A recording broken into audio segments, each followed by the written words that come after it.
बिस्मिल्लाहिर्रहमानिर्रहीम।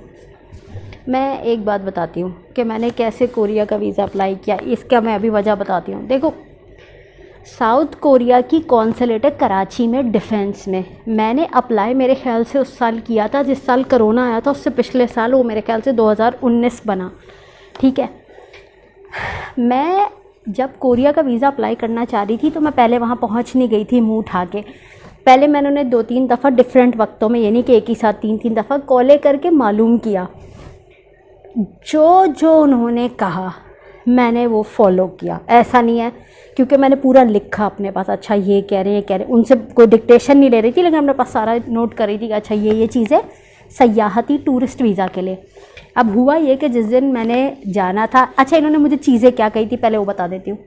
एक फॉर्म, एक फ़ोटो का साइज़ उन्होंने बताया था। ठीक है, एक होटल रिजर्वेशन बगैर पे हुई भी, टिकट रिजर्वेशन बगैर पे हुआ, बैंक स्टेटमेंट 6 महीने की, बैंक अकाउंट मेंटेनेंस सर्टिफिकेट। ठीक है, पासपोर्ट, पोलियो कार्ड हो गया, और हाँ ये चीज़ है।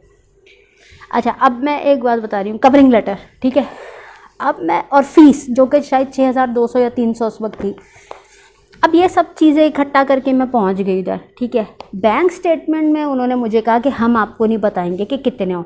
जब उन्होंने ये कहा तो मैंने अपनी अकल जिस तरह लड़ाई, मैंने वो फॉलो किया, और मैंने कोई 5 लाख 6 लाख नहीं दिखाए। जो चीज़ थी नहीं वो मैं दिखाती कैसे, और अल्लाह का बहुत करम है माशाल्लाह से।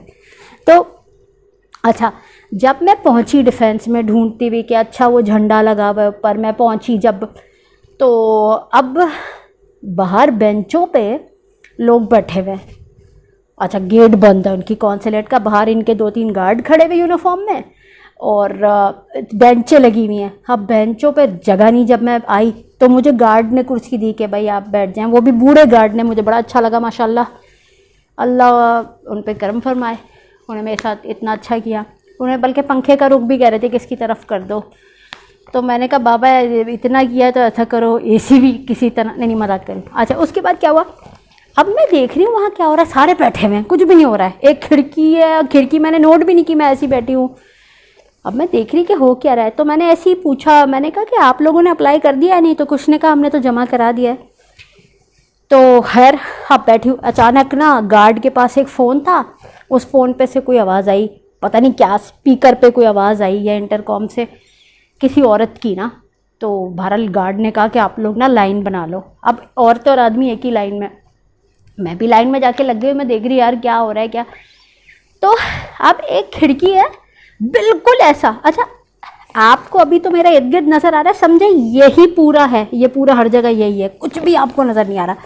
अब ऐसे चमकीली, पता नहीं गोल्डन खिड़की थी या सिल्वर, लेकिन बहुत चमकीली थी। उस पर मैं बात कर रही हूँ, बात भी क्या करी, कुछ भी नहीं। मैंने उसको फाइल यूँ दी, उसने यूँ ले ली, नज़र कुछ भी नहीं आ रहा। और मुझे ये बड़ा ज़ाती तौर पे एक इंसल्टिंग कह लो या बहुत ही अजीब सा लगा कि मतलब कोई ऐसा तो था नहीं कि वहाँ सख्त पर्दा चल रहा था और उन्हें बेपर्दगी का वो था कि मतलब तो क्या चक्कर है कि मतलब मैंने कभी किसी कॉन्सुलेट पे ऐसा होता हुआ नहीं देखा कि नज़र ही ना आ रहा हो कि आप किस बंदे से बात कर रहे हो, और आपको ये तक पता ना हो कि आप फीमेल से बात कर रहे हैं या मेल से। वो तो उसकी आवाज़ से मुझे पता चला। अच्छा, मैंने जब उसको खिसकाई तो मैंने कहा कि आपको पोलियो कार्ड भी चाहिए, तो उस औरत की आवाज़ आई यस। तो मुझे पता चल गया कि औरत बात करिए। अब यूँ ले लिया। अब चलो भाई, अब सारे बैठ रहे हैं दोबारा, अब शक्ल देखने। अब मैं कह रही यार ये मेरे डॉक्यूमेंट्स को क्या कर रहे हैं बैठे में, जाहिर है। अब ऐसा तो था नहीं कि वहाँ सख्त ठंडा ये माहौल है और भाई बड़े वो खाने वाने सर्व, और पानी, खाना और पानी तो किसी कॉन्सुलेट में भी नहीं देते, लेकिन बेंच पे बाहर बैठे हुए हैं अब ऐसे। अब जिसको जगह मिली है वो मिली हुई है, कोई खड़ा हुआ है। इतनी कोई ऐसी हॉल तो था नहीं शादी का कि इतनी बड़ी बड़ी बेंचें बहुत सारी हों। अब बैठे हुए हैं। अच्छा जी, फिर उसके स्पीकर या वो इंटरकॉम पे कोई आवाज़ आई, फिर गार्ड ने कहा लाइनें बना लो। अब फिर वो मैं उसी खिड़की पे जा रही हूँ। अच्छा भाई अब क्या, 6300 या 400 या पता नहीं कितना उसकी, उसने मुझे वाउचर दे दिया कि वाउचर नहीं, रसीद के मतलब पे कर दो, पहले का पे कर दो। मैंने वो दिए तो उसने वो दे दी एक स्लिप, इतने साइज़ की होगी, बिल्कुल छोटू सी। ठीक है, और उस पर लिखा हुआ था कि इतने दिन बाद मालूम कर लें या फ़ोन कर लें। मैंने उससे पहले ही मालूम कर लिया। तो ने कहा आपका काम हो गया, आप आ जाना। तो मुझसे टिकट रसीद नंबर पूछा था। जब मैं गई तो एक ही लड़का खड़ा हुआ था उधर और कोई रश नहीं था। अब वो लड़का और मैं खड़े हुए हैं, शक्ल वो ऐसी बोर्ड्स पढ़ने लगा, वो भी मतलब, और हम लोग करते क्या, मैं ऐसी बैठी रही। थोड़ी देर बाद मैंने गार्ड को कहा कि भाई इतनी देर से मैं और ये लड़का खड़े हुए हैं, हम उसी टाइमिंग पे आए हैं जो कहा था, तो हम क्यों इतनी देर से बैठे हुए हैं? कह रहा मैं दोबारा मैं बोलता हूँ। फिर बैठे में वो लड़का भी झक मार रहा है, मैं भी उधर बैठी हुई हूँ। अब हम फिर मैंने गार्ड को कहा, मैंने कहा गार्ड ये क्या हो रहा है भाई? तो गार्ड ने कहा मैं फिर बोलता हूँ।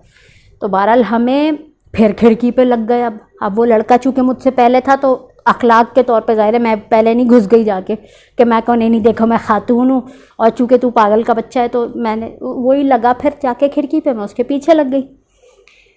जब खिड़की पे मेरी बारी आई तो वही खिड़की है, कुछ भी नज़र नहीं आ रहा, एक लफ्ज़ भी उसने मुझसे नहीं कहा। अंदर औरत आदमी जिन भूत कौन था मुझे नहीं पता, जिन था या नहीं, बस यूँ वापस कर दिया पासपोर्ट, कुछ भी नहीं कहा। और मैं भी मुंह उठा के ऐसी चल पड़ी सड़क पे कि बस या रक्षा पकड़ूँ आगे जाके। गार्ड ने हालांकि मुझे बोला था कि देख तो लें आपको, वही बाबा जिन्होंने मुझे कुर्सी दी थी ना पिछली दफ़ा, मैंने कहा बाबा नहीं बस मिल गया होगा। और रास्ते में ही खोल के देखा, जैसे फ़र्ज़ करें मेरा पासपोर्ट है ये क्या, कोई नया वीज़ा कुछ भी नहीं है। अब मैं देख रही हूँ और मैंने कहा चल भाई काम हो गया, वीज़ा मिला ही नहीं है। मैंने वहीं से उनको फ़ोन किया, मैंने कहा क्या मेरा रिजेक्ट हो गया है, क्योंकि उसमें तो वीज़ा नहीं है। कह रहे हाँ, कह रहे वजह भी नहीं बताएंगे। मैंने रख दिया। लेकिन अल्लाह का सबसे बड़ा करम है माशाल्लाह, बल्कि अल्लाह का तो हर ही करम है माशाल्लाह, कि रिजेक्शन स्टैम्प नहीं लगी। क्योंकि फिर मैंने पूरे पासपोर्ट का एक एक पेज पलट पलट के देखा, ना तो वीज़ा था। तो ये थी कहानी। अब इसमें जो सबसे ज़रूरी बात यह है कि ये भाई मैंने, अगर मेरा पहले रिजेक्ट हो गया था, मैंने दोबारा क्यों नहीं अप्लाई किया? इसकी वजह यह है कि जब उन्होंने जो जो चीज़ कही, अगर मैं कोई चीज़ बताने में भूल गई हूँ तो सॉरी, लेकिन जो जो चीज़ें कहीं अगर मैंने सारी दी, मैंने हर चीज़ पे फॉलो किया, प्रॉपर्ली फॉर्म भरा, ये वो किया, तो जब उन्होंने मुझे बताया ही नहीं कि वीज़ा क्यों रिजेक्ट हुआ, तो मैं दोबारा क्यों पैसे फेंकूँ अपने? हैं, मैं कोई स्मगलिंग तो करती नहीं कि हराम का पैसा या मनशियात। तो दूसरी चीज़ ये कि जो मैं पहले भी बता चुकी हूँ, मेरी गलती ये थी कि मैंने जिस दिन सुबह 12 बजे या पता नहीं कितने बजे, मुझे याद नहीं, जब पासपोर्ट वापस मिला है, उसी रात के 12-1 बजे पिछली मैंने अपनी होटल रिजर्वेशन कैंसिल कर दी थी। अब ये हो भी सकता है कि उन्होंने चेक किया, उसी वक्त उन्होंने चेक किया, हो सकता है पहले ही चेक कर चुका हूँ, तब तक तो थी मेरी। तो मुझे पता ही नहीं कि आज तक मेरा वीज़ा क्यों रिजेक्ट हुआ। और मैंने दोबारा इसीलिए अप्लाई नहीं किया कि मैं, जब मुझे पता ही नहीं है कि मैंने हर चीज़ दी और फिर भी मैं रिजेक्टेड हूँ, तो फिर मैं क्यों दोबारा जाके पैसे बर्बाद करूँ? उससे अच्छा ये नहीं है कि फिर मैं अभी पॉपकॉर्न खा लूँ जाके। तो ओफ मुझे भूख लग रही है।